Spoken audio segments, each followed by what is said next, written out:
Hi, everybody. This is Stefani Ruper. Thank you for tuning in to the Meaning of Everything podcast, where we discuss actually the meaning of everything. Today is episode number 29X, and in it, I am going to be discussing myths, or specifically one myth about social media. And that is the myth that social media creates an echo chamber, which is a big part of our political problem today. Okay, I am very much looking forward to talking about this topic today because I think we have a lot of misconceptions about what is to blame for our current angry, polarized political landscape. And I think I can clear some of that up due to some research that I have been doing recently that is really fascinating and I think really important. I'm excited to talk about that. I have a few quick notes about the podcast. Today is the last time that I will be announcing the podcast as the meaning of everything because our name is changing. Perhaps I should have given you a little bit more of a heads up, but the time is upon us. And so starting next week, the podcast will be going by the name Naked Humanity. Now, the reason that I'm making this shift is because, well, when I first began doing this podcast, I knew that I wanted to be discussing our biggest questions and problems, and the meaning of everything was a somewhat catchy way of getting to that idea. I am renaming it Naked Humanity because I have found that all of the content is focusing on the human condition, understanding who we really are, who we really can be, who we might be in the future, all that sort of stuff. It is really focused on the raw reality, philosophically speaking, of the human condition. And therefore, I want a more specific name and more specific branding. Other elements of the podcast will be changing as well, although maybe on a slightly different timeline. I couldn't tell you for sure, including the art and the like, but I will definitely be calling it that henceforth. I hope you're excited as I am. So that's that. You may have also noticed that the episode numbers have disappeared from many of the different places that I used to put them. This is simply because podcast platforms are now discouraging the use of episode numbers, and they penalize you if you use them. And I had historically used them as a way to refer to previous episodes so you could easily find them. But I will make very specific notes in the show notes about the names of people in podcasts and how to find them, links to listen to those episodes, so you will be able to do that. And I will tacitly continue using this numbering system, just not explicitly in the titles of the podcast.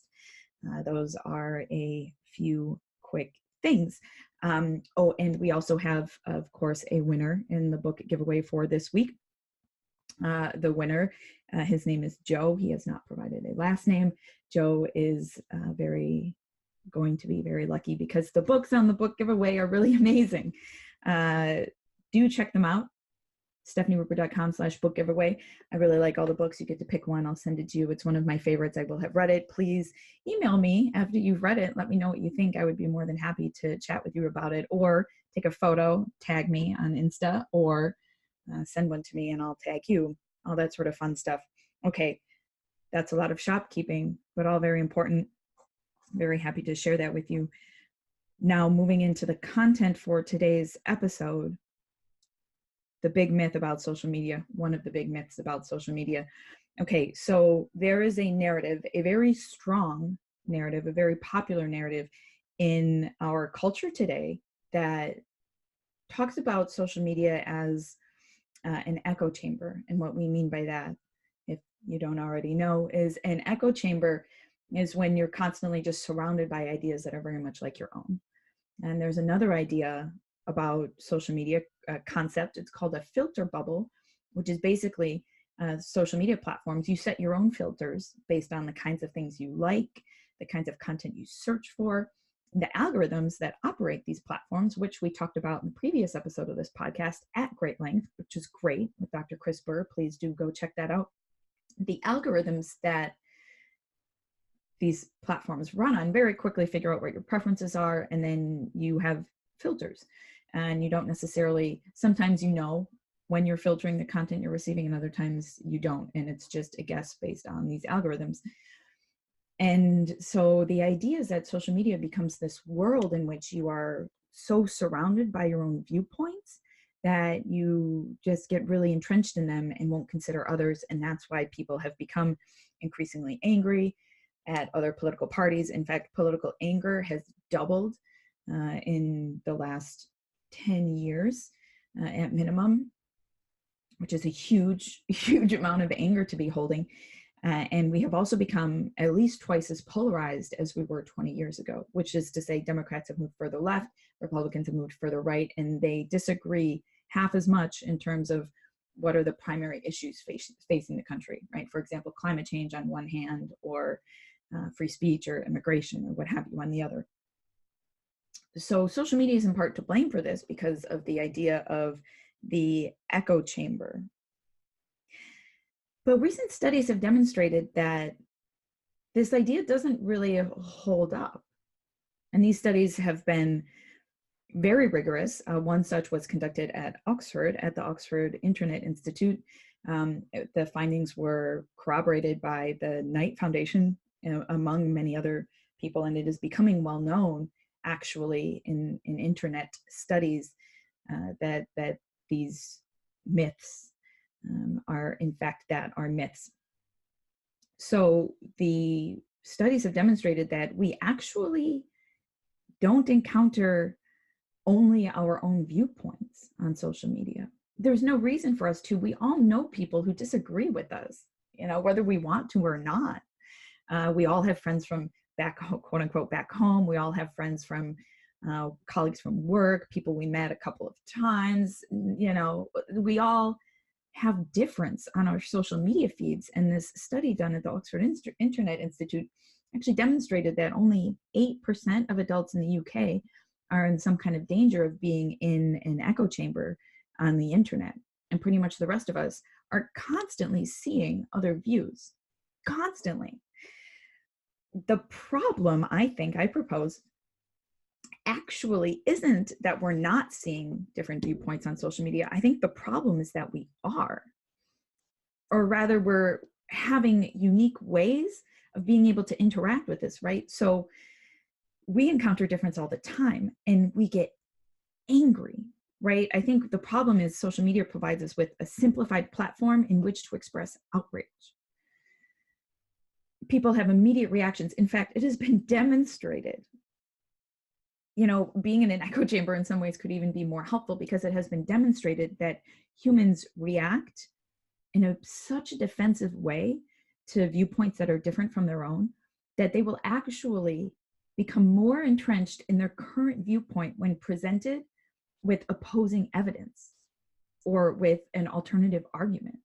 So say you're a really, really big proponent of public health care, single payer system or what have you, and hypothetically speaking, you are presented with an alternative argument, and maybe it's actually quite good evidence, but that doesn't matter. Your first and most immediate reaction will be to become defensive and to defend your idea. And there may, depending on your personality and your values, you may later, or perhaps in that moment, if you are especially unique, weigh that evidence and consider it and change your mind. But that's a very rare, very, very rare thing to happen. Actually, quite most of the time when we encounter viewpoints that are different from ours, we actually become more loyal to our own viewpoints, which is kind of an alarming thing. So the problem with the internet is that we have, well, there are of course many, many problems, but one of them is that we have these opportunities to see alternative viewpoints and hate them immediately. And when you do this in an anonymous way, when you're just scrolling through your feed, when you're not having a conversation with somebody, you're not forced to listen, you don't get context, you just have an idea and you get wrapped up in all your emotional reactions to that idea. You don't have a more full way of experiencing what this person is presenting to you, which is fascinating and really important, right? You don't have more of the context and more of the cues that sort of give this to you. You also have, of course, the opportunity to jump to conclusions and to receive disinformation that makes it even easier to jump to conclusions. Now, fake news, it's been demonstrated, A, can be really problematic, but B, is perhaps less prolific than we tend to think of, right? But this is a legitimate problem. And it's actually very interesting because there was an instance in which there was disinformation that was talked about a lot for a wide variety of reasons that I'll get to in a second. But there was an instance like this, and many people attributed it to the fact that social media is an echo chamber. But again, that's not the reason. And I want to actually tell you a little bit about this incident that I'm talking about. So way back when Trump and Hillary Clinton were running against each other, hackers linked to the Russian government, of course, had a Clinton email hack. They got them from her campaign chair. And one of these emails generated a lot of interest because people thought that the campaign was systematically biasing polls in Clinton's favor. Like, that's what was interpreted from these emails. Now, what actually happened in the email was that a Democratic operative named Thomas Matsey asked advertisers at a progressive group called the Atlas Project, right, to recommend oversamples for our polling. And I quote, recommend oversamples for our polling. People read this and thought, oh, oversampling, they must be doing something nefarious, right? That sounds like it could maybe be nefarious. And quickly dispersed it and talked about how the Hillary campaign was, of course, using this as a way to bias polls in their favor. But oversampling is not a nefarious tactic. It is a technical term used in the polling literature. It's a standard technique for collecting extra data about a particular group to enable more detailed analysis of that group that makes sense. Now, this email was also about internal polls being conducted within for the use of the Democratic Party. And so it actually would have been bad for strategy to lie about the data because they were using that to try to create their strategy. And then, of course, these emails were from 2008, so it was 8 years prior to the whole fuss. Now, of course, if you see a link that says Clinton campaign biasing poll data, you're going to get immediately angry, hate Hillary Clinton, put a big angry face on Facebook, and then write something angry. You might just only read the headline, right? That's something that people do on social media all the time. It's just read the headline. But the article itself might not even give you all of this information, or maybe you read it, you skim it, whatever. All of which is to say that social media gives us opportunities to jump to conclusions, and in some ways intentionally, but also not. It gives us opportunities to be outraged. Outrage is the most viral human emotion. It spreads like wildfire. You just get furious and need to do something about it. I am outraged. It signals that something has trespassed against values of yours that you find inherently, we actually use the word in the literature, sacred values. It trespasses against something you hold deeply sacred, something that you think is really important. When your sacred values are transgressed, you can become really, really outraged. And social media, because we leap to conclusions on it, because we don't have the context of people around us, because we don't have news sources that are necessarily, we don't read a whole article in a newspaper, we just see a headline, right? All of these certain things happen, we jump to conclusions, and we get really, really angry. And in fact, when we are exposed to differing viewpoints, we can get even angrier and more outraged.